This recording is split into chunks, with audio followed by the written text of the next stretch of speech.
Bapak Ibu, sebelum kita memulai ibadah kita, saya ajak kita semua untuk bersatu hati, kita masuk di dalam doa. Bapak, kami mengucap syukur kami ada saat ini, sampai saat ini semua karena kemurahan Tuhan. Terima kasih Bapak buat penyertaan-Mu, Engkau menjaga dan melindungi kami. Terima kasih Tuhan Yesus. Kami akan menaikkan pujian kami. Kami mau menyenangkan hati-Mu Tuhan. Biarlah hidup kami boleh berkenan di hadapan Engkau. Terima kasih Bapa, di dalam nama Tuhan Yesus kami berdoa. Haleluya. Amin. Terima kasih Tuhan. Dalam kondisi apapun Tuhan tetap setia. Dia akan selalu memegang hidup kita, menuntun setiap langkah hidup kita.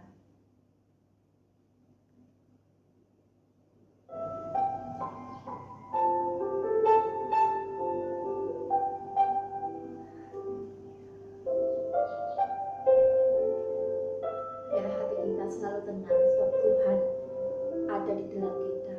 Dia yang lebih besar dari segalanya.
Shalom, salam damai sejahtera dalam Kristus Yesus.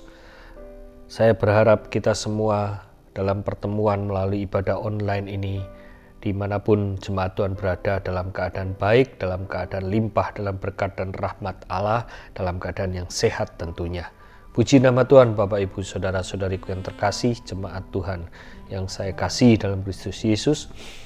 Kembali dalam pertemuan ibadah pada petang hari ini, di mana kita sama-sama belajar tentang 5 metafora kerajaan surga, dan kita sudah sampai kepada bentuk atau metafora kerajaan surga yang keempat, yaitu tentang harta terpendam dan mutiara yang berharga. Sebelum kita mendengar lebih lanjut tentang kebenaran firman Tuhan pada petang hari ini, kita sama-sama tunduk kepala dan berdoa. Bapa, kami bersyukur atas ibadah pada petang hari ini. Kami percaya Engkau adalah Allah yang tidak terbatas oleh dimensi waktu dan ruang. Meskipun kami dalam keadaan yang terbatas melakukan ibadah secara online pada petang hari ini, kami tetap percaya Engkau menjamah kami, menjamah umat-Mu, menjamah gereja Tuhan dimanapun kami berada.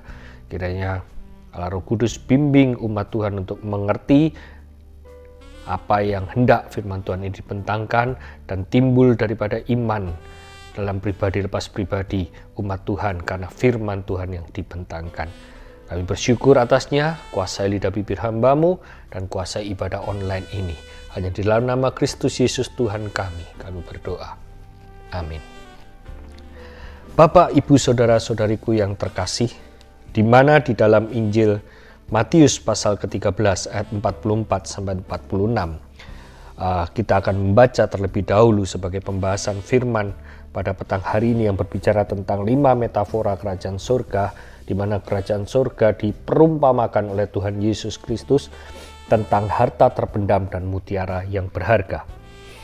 Demikian firman Tuhan berbunyi, hal kerajaan surga itu seumpama harta yang terpendam di ladang dan yang ditemukan orang lalu dipendamkannya lagi.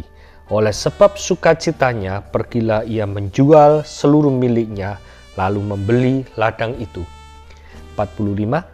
Demikian pula hal kerajaan surga itu seumpama seorang pedagang yang mencari mutiara yang indah. Setelah ditemukannya mutiara yang sangat berharga, ia pun pergi menjual seluruh miliknya, lalu membeli mutiara itu. Puji nama Tuhan, Bapak, Ibu, Saudara-saudariku yang terkasih dalam Kristus Yesus. Apabila kita membaca tentang perumpamaan yang Tuhan Yesus bentangkan tentang kerajaan surga yang diibaratkan sebagai harta yang terpendam dan mutiara yang berharga, kita tahu bahwa sebuah harta yang terpendam adalah sesuatu yang memiliki nilai tambah atau nilai lebih yang berharga dari segalanya. Demikian juga yang dikatakan sebagai mutiara, apalagi mutiara yang berharga, sesuatu yang memiliki nilai yang lebih daripada benda yang lain sehingga menjadi sesuatu yang sangat berharga. Tetapi perlu kita mengerti sebagai pendahuluan daripada firman Tuhan ini, setiap kehidupan umat manusia memiliki nilai-nilai tersendiri di dalam hidupnya. Bahkan manusia pribadi lepas pribadi satu sama lain memiliki nilai-nilai yang dianggap berharga bagi kehidupannya dan dikerjakan di dalam kehidupannya, bahkan dicita-citakan sebagai tujuan hidupnya, satu sama lain berbeda.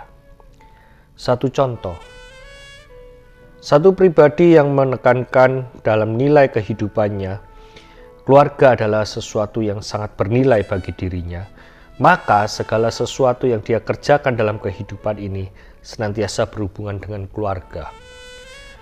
Dalam arti yang gamblang, seseorang yang mempunyai nilai penekanan di dalam keluarga dalam kehidupannya, dia akan menjadikan keluarga yang menjadi utama di dalam hidupnya. Sehingga dalam setiap perilaku dan tujuan hidupnya, dalam setiap tindakan-tindakan hidupnya, senantiasa mempunyai latar belakang atau mempunyai sebuah tujuan, yaitu keluarganya. Seperti halnya sebagai contoh seorang pria yang menaruh nilai-nilai dalam hidupnya yang terpenting keluarga, maka dimanapun, apapun yang dia kerjakan, dia selalu mengingat keluarga. Pergi keluar kota, dia mengingat keluarga. Makan, dia mengingat keluarga. Demikian pula dalam sisi lain, kehidupan pribadi yang lain yang menekankan di dalam nilai hidupnya, yang menganggap hidupnya yang terpenting, dalam nilai-nilai hidupnya yang terpenting adalah uang. Maka dalam segala sesuatu perbuatan, pemikiran, tindakannya adalah berdasarkan uang. Karena nilai yang dianggap penting dalam hidupnya adalah uang. Sebagai contoh, di dalam hubungan bersama orang, dengan sesamanya, maka pribadi ini akan menekankan yang berhubungan dengan materialis, uang terutama, mengukur segala sesuatunya dengan uang. Baik di dalam berumah tangga pun dia mengukur sesuatunya dengan uang, karena yang menjadi nilai penting dan tujuan hidupnya adalah uang. Dan akhirnya memiliki pola pikir yang menjadikan dia berhasil, yang menjadikan dia bahagia, yang menjadikan dia sukses, yang menjadikan dia tersenyum, yang menjadikan dia bisa menolong banyak orang, yang menjadikan dia bisa diterima oleh banyak orang adalah uang. Maka daripada itu, pribadi ini akan mengukur segala sesuatunya dengan uang. Karena itulah yang dianggap menjadi nilai yang terpenting. Dan bagaimana dengan, sebagai pertanyaan pada petang hari ini, bagaimana dengan jemaat Tuhan yang mengerti tentang kerajaan surga, yang ditanamkan sebuah tujuan dalam iman, yaitu kerajaan surga, yang memiliki nilai-nilai di dalamnya? Apakah menaruh hal ini menjadi nilai penting di dalam kehidupan kita pribadi lepas pribadi? Menjadi pertanyaan yang besar. Banyak sekali orang-orang yang percaya, beragama Kristen terlebih, saya katakan di sini yang menjadi garis bawah di sini, bukan menaruh kerajaan surga menjadi nilai utama di dalam hidupnya, bukan menaruh kerajaan surga menjadi tujuan utama di dalam hidupnya seperti digambarkan, bukan menaruh kerajaan surga menjadi harta yang bernilai dibanding harta-harta yang lain, bukan menaruh kerajaan surga sebagai harta yang sangat diingini di dalam hidup ini dibanding harta-harta yang lain, tetapi hanya menjadikan kerajaan surga, maaf kata saya katakan, hanya menjadikan kerajaan surga dan Allah yang bertata di dalamnya dalam nama Tuhan Yesus Kristus hanya sebagai pendukung, sebagai pemenuh kebutuhannya yang menjadi nilai penting di kehidupan di dunia ini. Sebagai contoh, Allah dijadikan pemenuh kebutuhan kekayaannya. Allah dijadikan pemenuh kebutuhan kesuksesannya, penyembuh kesehatannya. Memang benar, segala sesuatu yang ada dalam hidup ini kita bergantung dan kita hanya meminta kepada Allah di dalam nama Yesus. Tetapi mari kita berusaha menjadi jujur di dalam diri. Apakah kita sesungguhnya di dalam mengiring Kristus benar-benar mengingini kerajaan surga, benar-benar mengingini Kristus itu sendiri di dalam hidup kita, sehingga kita menjadikan harta yang tak ternilai harganya, yang patut diinginkan, melebihi dari segalanya.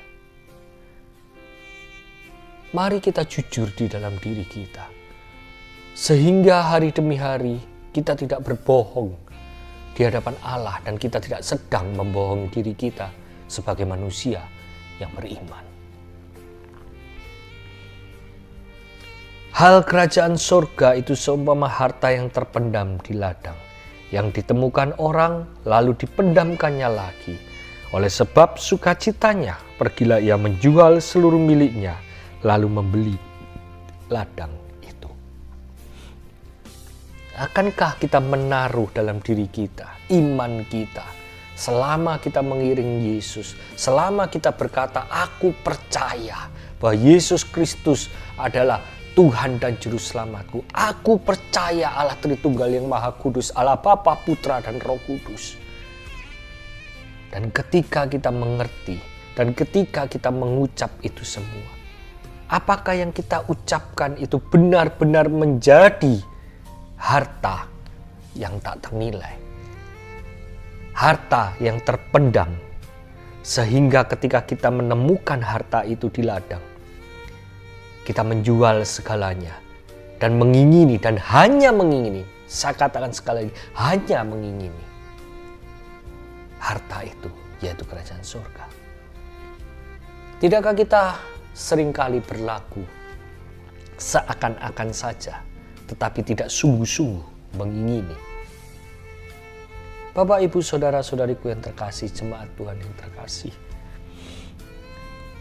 1-2 tahun terakhir ini dalam masa pandemik yang ada, kita sedang diuji. bukan hanya iman Kristen yang sedang diuji. Saya berani berkata hampir semua agama sedang diuji di dalamnya. Apabila kita menilai Tuhan yang kita sembah dalam Yesus Kristus hanya dalam lapis pengertian agama dan kita tidak mengingini Dia sesungguhnya, tidak mengingini kerajaan surga dengan benar-benar dan menjadikan harta yang tak ternilai, yang patut diingini melebihi dari segalanya, saya yakin akan banyak kekhawatiran timbul, akan banyak ketakutan timbul, akan banyak keresahan timbul. Bahkan akan timbul pertanyaan-pertanyaan, mengapa Tuhan ini terjadi? Bahkan dalam keadaan pandemik yang ada ini, hampir semua Tuhan yang ada dalam agama, sebagai sesembah di dalam agama, seakan-akan menjadi Tuhan yang tidak mampu menolong doa daripada umatnya. Seakan-akan menjadi Tuhan yang tidak bisa menyelesaikan perkara daripada umatnya. Sebagai contoh di India, mereka memberikan korban syukur, memberikan sesembah, memberikan hormat segalanya kepada dewa yang mereka sembah sebagai Tuhan di dalam agama yang mereka percaya. Seakan-akan mereka mendapat balas yang tidak sepadan, petaka yang diberikan, padahal sesembah yang diberikan tulus dengan satu permohonan kesembuhan. Bahkan di tempat-tempat yang lain yang ada, di negara-negara yang lain yang ada, bahkan pribadi lepas pribadi, keluarga lepas keluarga yang ada mengalami hal-hal yang sama. Seakan-akan Tuhan yang disembah di dalam agamanya, termasuk kekristenan, seakan-akan menjadi Tuhan yang lemah. Tetapi kebenaran pada petang hari ini saya mau katakan, itu hanya berlaku kepada orang-orang yang tidak pernah mengerti bahwa kerajaan surga adalah harta yang tak ternilai harganya, yang patut diinginkan melebihi dari segalanya. Apabila rasa ingin kita, rasa perlu kita, rasa benar-benar sungguh-sungguh haus kita tentang kerajaan surga hanya berlapis daripada daging dan jiwa ini saja yang ada dan tinggal di dunia, maka kita sangatlah keliru mengenal Allah kita dalam nama Yesus Kristus sebagai Allah yang dahsyat. Bagaimana juga dengan ayat 45 dikatakan, demikian pula hal kerajaan surga itu seumpama seorang pedagang yang mencari mutiara yang indah. Setelah ditemukannya mutiara yang sangat berharga, ia pun pergi menjual seluruh miliknya, lalu membeli mutiara itu.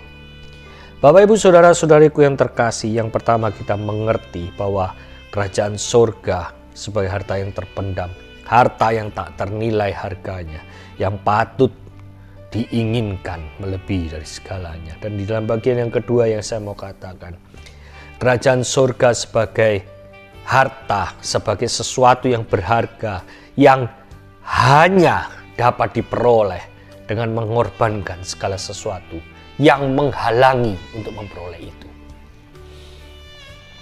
Kita tidak akan dapat memperoleh kerajaan surga apabila kita membandingkan kerajaan surga sebagai harta yang tak ternilai dengan harta-harta yang lain. Bahkan firman Tuhan mengatakan dengan tegas, bahkan dengan tubuh kita pun, kita tidak bisa membandingkan bahwa tubuh kita lebih berharga daripada kerajaan surga. Tubuh kita lebih bernilai daripada kerajaan surga. Karena kerajaan surga hanya dapat diperoleh dengan mengorbankan segala sesuatunya yang menghalangi kita untuk memperolehnya. Di dalam Roma pasal ke-12 ayat pertama dikatakan di sana, karena itu saudara-saudara, demi kemurahan Allah aku menasihatkan kamu, supaya kamu mempersembahkan tubuhmu sebagai persembahan yang hidup, yang kudus, dan yang berkenan kepada Allah. Itu adalah ibadahmu yang sejati. Di mana di dalam Roma pasal 12 ayat pertama dikatakan di sana bahwa tubuh kita bukan segala-galanya. Bahkan kita harus mengorbankan tubuh kita untuk menyembah Allah yang bertata di dalam kerajaan sorga. Untuk memberikan ibadah kita yang kudus kepada Allah yang sudah menebus dosa saudara dan saya di dalam kerajaan sorga. Ini memiliki arti bahwa kerajaan surga adalah sesuatu yang sangat berharga dan hanya dapat diperoleh dengan mengorbankan segala sesuatunya, mengorbankan tubuh kita menjadi korban persembahan yang kudus, menjadi korban persembahan yang hidup, menjadi korban untuk meninggikan nama Tuhan. Dan dari titik inilah dapat dikatakan bahwa ibadah kita ibadah yang sejati. Bagaimana dengan ibadah kita selama kita mengiring Yesus? Apakah kita dapat dikatakan ibadah kita ibadah yang sejati oleh firman? Atau siapakah yang mengatakan ibadah kita sudah menjadi ibadah yang benar atau ibadah yang sejati? Ataukah Bapak Pendeta, Bapak Gembala, oleh karena melihat persembahan kita yang banyak, oleh karena melihat di dalam worship kita selalu menangis, terus kita dikatakan ibadahmu sudah sejati? Ataukah rekan-rekan sepelayanan? Ataukah rekan-rekan sejawat atau rekan-rekan sesama jemaat Tuhan yang mengatakan, oh si A ini ibadahnya adalah ibadah yang sejati. Karena di dalam setiap ibadahnya dia memberi persembahan yang lebih. Karena dalam setiap ibadahnya dia menangis, dia seakan-akan dijamah penuh dengan Roh Kudus. Tidak, Bapak Ibu yang saya kasih dalam Kristus Yesus. Sesuatu dikatakan menjadi ibadah yang sejati dengan tegas. Kebenaran firman mengatakan, apabila kita menjadikan tubuh ini bukan sesuatu lagi yang penting, bukan sesuatu lagi yang mempunyai harga yang bernilai daripada kerajaan itu sendiri, tetapi kita menjadikan tubuh kita, hidup kita hanya sebagai persembahan yang hidup, persembahan yang kudus. Dalam artian hanya kerajaan surga itu sendiri yang sangat bernilai, sehingga kita benar-benar menemukan pribadi Allah di dalamnya. Ketika kita memahami kebenaran ini, kita membayar semua harga, kita berusaha membuang segalanya hanya untuk dapat mengorbankan segalanya, hanya untuk dapat memperoleh kerajaan surga itu, lebih dari segala sesuatunya. Maka kita akan bertemu, pribadi lepas pribadi, akan bertemu dengan Allah di dalam nama Tuhan kita Yesus Kristus yang ada di dalamnya. Sehingga kita tidak lagi melihat segala sesuatu secara liturgos, melihat segala sesuatu secara saya mau katakan sulit bertemu dengan Allah. Tidak. Maka kita akan mengenal Dia lebih secara pribadi apabila kita benar-benar mengingininya. Dan setelah kita mendapat sebuah proses pertemuan pribadi, lepas pribadi dengan Allah yang kita sembah dalam Yesus Kristus, maka saya mau dapat katakan dengan pasti, tidak lagi ada kecurigaan, tidak ada kata ragu di dalam setiap perjalanan iman kita. Karena kita benar-benar mengingini Dia. Firman Tuhan katakan, barang siapa tinggal dalam aku dan aku akan tinggal di dalam dia, menjadi satu kesatuan seperti halnya aku dan Bapa adalah satu, maka tidak ada rasa curiga antara hubungan kita dengan Tuhan. Ketika kita mengalami badai hidup, badai ekonomi, badai sakit penyakit, badai apapun dalam kehidupan di dunia ini, kita akan selalu berkata, saya memiliki Allah yang setia. Pastilah Dia akan menolong saya. Cepat ataupun lambat, waktunya lah yang indah. Tidak ada kecurigaan, kita akan berkata, saya sedang menyembah Allah bohong, bukan Allah yang hidup, Allah yang mati. Dia tidak mendengar doa. Tidak. Apabila kita tidak mengerti nilai-nilai kerajaan surga sebagai harta yang sangat bernilai harganya, yang patut diinginkan lebih dari segalanya, kerajaan surga sebagai harta yang bernilai yang hanya diperoleh dengan mengorbankan segala sesuatunya untuk memperolehnya dengan sungguh-sungguh, kita tidak akan pernah mengenal pribadi Allah kita. Allah kita bukan Allah yang dikenyangkan oleh persembahan. Allah kita bukan Allah yang hanya dikenyangkan oleh pujian dan nyanyian-nyanyian kita. Itu semua baik, itu semua memang benar-benar untuk mendorong, membantu iman kita untuk bertumbuh. Itu baik. Tetapi Allah kita tanpa pujian kita, tanpa persembahan kita pun, saya katakan dia tetap Allah yang berkuasa, dia tetap Allah yang dahsyat. Oleh sebab itu kita harus mengerti dengan paradigma yang baru oleh kebenaran firman Tuhan ini. Kitalah yang harus menginginkan kerajaan surga itu. Lebih dari segalanya, kitalah yang harus mengerti, menanamkan dalam paradigma kita bahwa tiada harta lain yang ternilai, yang bernilai selain daripada kerajaan surga. Karena hidup kita hanya oleh karena kerajaan surga. Percayalah. Maka sebab daripada itu firman dapat berkata, carilah dahulu kerajaan surga dan kebenarannya, maka semuanya akan ditambahkan daripadamu.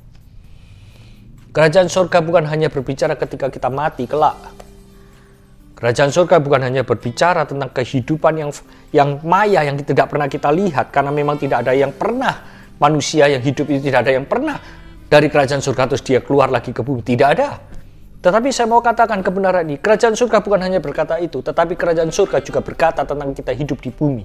Karena di dalam kerajaan surga ada banyak nilai-nilai yang harus kita kerjakan. Karena manusia pada dasarnya ketika jatuh dalam dosa, hidup di bumi ini, dia kehilangan nilai-nilai kerajaan surga.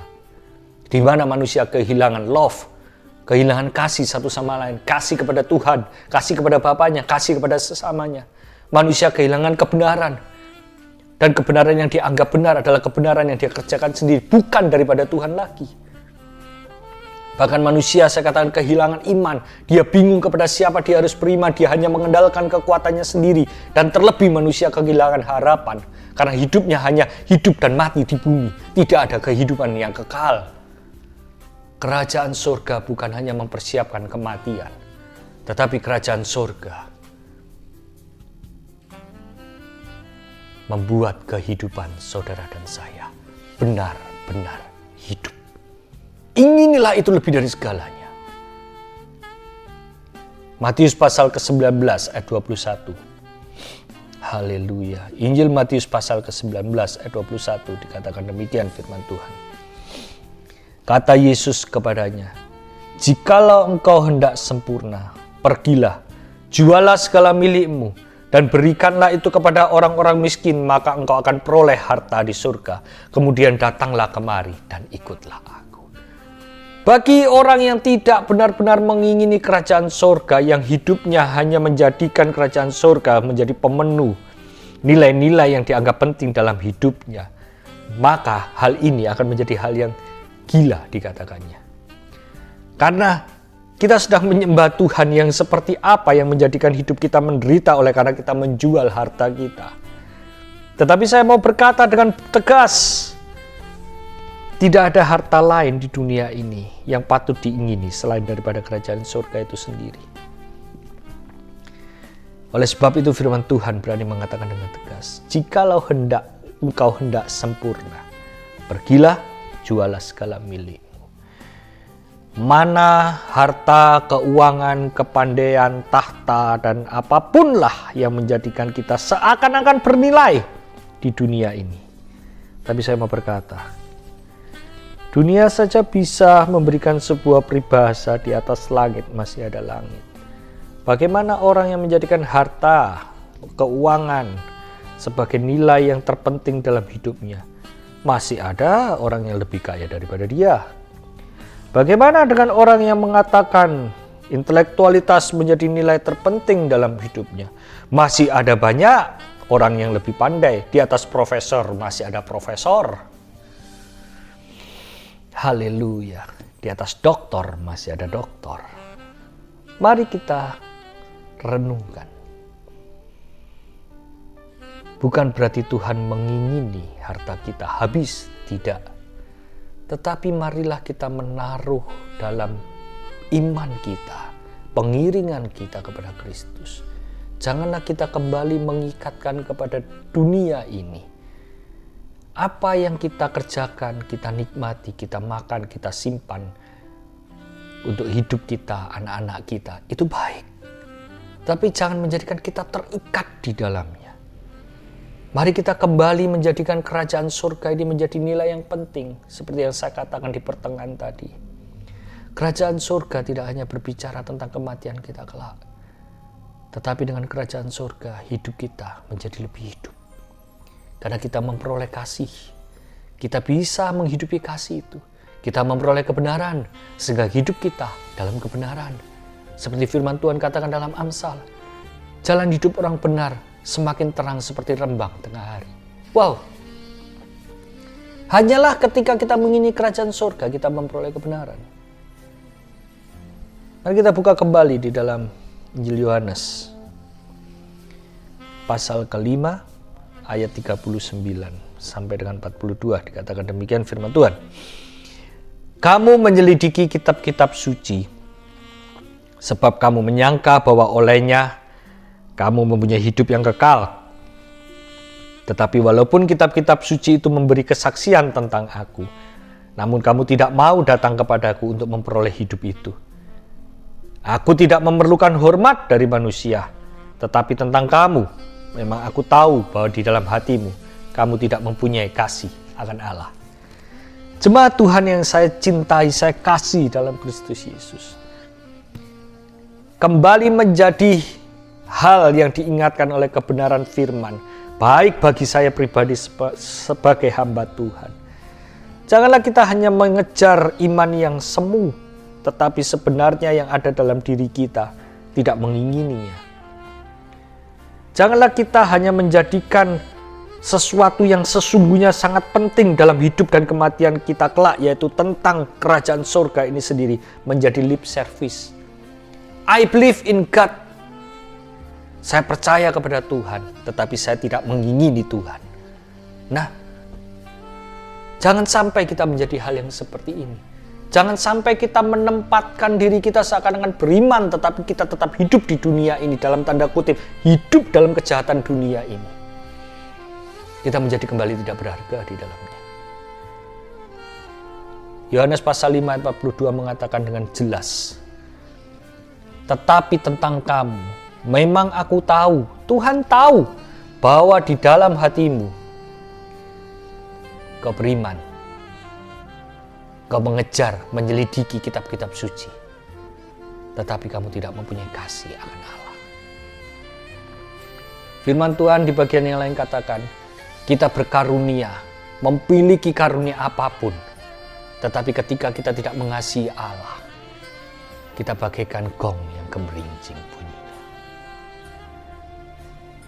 Perumpamaan tentang harta terpendam dan mutiara yang berharga di dalam 5 metafora gereja ini. Hendaklah kita menaruh kerajaan surga ini menjadi harta yang ternilai, yang tak ternilai. Harta yang harus diperjuangkan, harta yang harus kita peroleh dengan mengorbankan segala sesuatunya. Karena di dalamnya ada Kristus Yesus sebagai pribadi yang harus kita kasih. Saya mau tutup khotbah pada petang hari ini dengan sebuah ilustrasi. Di dalam gambar yang saya mau berikan, dalam gambar yang ada, di sana ikan arwana, tipe yang gold, super gold maybe ini ya, saya katakan dalam gambar ini. Di mana dikatakan ikan ini, ikan arwana yang gold ini memiliki harga berkisar 5M, begitu. Tetapi saya mau katakan, mari kita bawa ikan ini ke pasar ikan. Mungkin orang-orang di sana tahu, oh ini adalah ikan yang berharga, ikan yang mahal, ikan yang demikian, ikan yang bla bla bla bla bla. Tetapi maukah mereka membeli? Kita tawarkan 1 juta. Kita bawa, kita keluarkan dari akuariumnya, kita bawa ke pasar, kita tanya, Pak mau ini ikan ini 5,5M Pak. Saya mau jual 1 juta, Bapak mau? Mungkin kita akan ditertawakan. Saya punya ikan yang lebih besar, Dek, daripada ikan yang kamu bawa. Sekilo malah lebih mahal daripada ikan yang kamu bawa. Satu hal, kita memperoleh satu pengertian. Kita bawa kembali ikan ini ke tempat lain. Mungkin kita mau bawa ikan ini di toko emas. Kita mau katakan kepada pemilik toko emas, ini adalah ikan yang sangat mahal. Arwana gold lebih daripada emas Anda. Ini 5M. Mungkin toko emas itu akan berkata, lebih bernilai emasku, Dek, daripada ikanmu. Ikanmu masih bau, emasku tidak bau. Ikanmu bisa basi, emasku tidak bisa basi. Ikanmu bisa berubah warna, tapi emasku tidak. Ini menandakan ikan itu tidak memiliki nilai di toko emas. Sama dengan ketika ikan itu dibawa ke pasar ikan, tidak memiliki nilai. Apalagi kalau ikan arwana ini kita bawa kepada habitatnya, yaitu di Kalimantan. Mereka akan berkata, ngapain saya mau beli ikan itu? Banyak di sungai, bahkan saya membakar dan memakannya sebagai lauk pauk saya setiap hari. Seakan-akan sesuatu yang berharga itu tidak punya nilai. Pesan dari ilustrasi ini saya mau katakan, akankah kita menjadikan kerajaan surga itu bernilai atau tidak dalam kehidupan iman kita? Itu tergantung Anda mau membawa kerajaan surga itu, mau membandingkan kerajaan surga itu dengan apa. Jawaban itu tergantung daripada pribadi jemaat Tuhan. Tetapi saya mau katakan kabar baik, bahwa kerajaan surga itu lebih bernilai dari segala apapun. Kerajaan surga itu sebagai harta yang tak ternilai. Kerajaan surga itu sebagai harta yang hanya dapat diperoleh dengan mengorbankan segala sesuatu yang kita miliki. Apabila kita membandingkan kerajaan surga dengan dunia ini, tentu tidak ada arti apa-apa. Tetapi kalau kita mengerti kebenaran firman Tuhan pada malam hari ini, maka kita akan mengganti segala sesuatunya hanya dengan satu tujuan, yaitu kerajaan surga. Karena kerajaan surga, saya tegaskan sekali lagi, karena kerajaan surga akan menjadikan hidupmu lebih hidup. Emas perak tidak akan menjadikan hidupmu lebih hidup karena engkau mati tidak membawa emas perak. Kepandaian, kecerdasanmu, intelektualitasmu tidak akan membawa engkau menjadi sangat bernilai. Karena ketika engkau terserang sakit penyakit, kecerdasan intelektualmu tidak ada gunanya. Tetapi kerajaan surga, ketika engkau hidup di dunia ini, dia bernilai. Dia memiliki makna dan arti dalam hidupmu, mengisi hatimu, kekosongan hatimu, menjadikan engkau tidak ada lagi kecurigaan kepada Allah dalam imanmu. Dan ketika mati pun, pintu gerbang surga terbuka. Dan raja yang memiliki kerajaan surga itu akan berkata kepada engkau kelak. Ketika engkau mengingini kerajaan surga itu sesungguhnya, ketika engkau menaruh bahwa kerajaan surga itu sangat bernilai dalam hidupmu, maka pemilik surga dalam nama Yesus akan berkata, sabaslah hambaku yang setia. Amin. Mari kita tunduk kepala dan berdoa.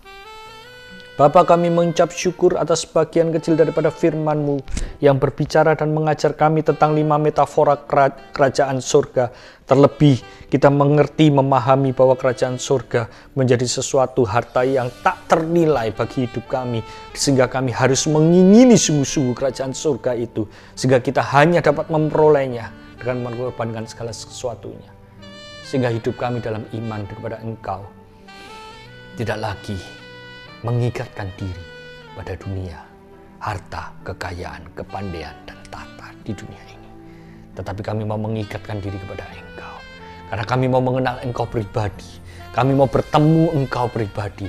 Sehingga dalam iman kami dapat melakukan kehidupan ini meskipun badai topan menghadang melalui lembah kekelaman pun. Kami tidak ada lagi curiga kepada Engkau sebagai Allah yang setia. Ajari umat-Mu, Allah Roh Kudus, untuk mengerti, memahami, dan tetap setia. Kiranya Engkau meteraikan firman-Mu hanya di dalam nama Tuhan Yesus Kristus kepada setiap hati daripada umat-Mu dan hamba-Mu ini. Sehingga benih ini bertumbuh-tumbuh seperti halnya biji sesawi. Sehingga hidup iman kami dapat menjadikan sarang dan burung-burung di udara untuk bertengger dan memberikan kenyamanan bagi mereka, seperti halnya mereka mengenal Kristus di dalam hidup kami. Kami bersyukur Engkau hadir di tengah-tengah ibadah ini dan memberkati firman-Mu. Demikian pula hamba juga berdoa. Kiranya Bapa juga menjamah setiap anak-anak Tuhan, jemaat Tuhan yang dalam pergumulan dalam masa-masa pandemi ini. Bergumul dalam badai sakit penyakit COVID yang ada atau sakit penyakit apapun yang terjadi yang dialami dalam keluarga.